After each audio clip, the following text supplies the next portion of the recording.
আপনি যে টাকার বিনিময়ে যে পণ্য দিচ্ছেন সেটা কিন্তু সত্যি, আপনারা স্বীকার করেন কিনা? মোবাইল পর স্বীকার কিনে হলো যে না, আপনি বলেছেন আপনার অন্যায় হচ্ছে, ভুলে গেছে।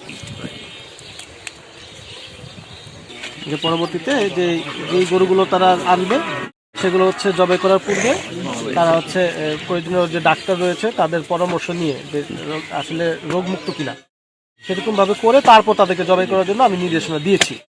তো আমি যতটুকু ওনাদেরকে জিজ্ঞেস করেছি, বিশেষ করে এই ওনাকে যখন ইয়ে করা হয়েছে তখন উনি বলেছে যে এটা ওনারা করেননি এবং এই জন্যই তারা আইন ভঙ্গ করেছে, তারা স্বীকার করেছে এবং তারা অনুতপ্ত হয়েছে এবং ভবিষ্যতে করবে না মর্মে জানিয়েছে। তো এই অনুসারে যেহেতু তারা অপরাধ করেছে সেই অপরাধ আইনগতভাবে দণ্ডনীয় অপরাধ, সেই কারণে তাদেরকে আমরা কারাদণ্ড প্রদান করেছি।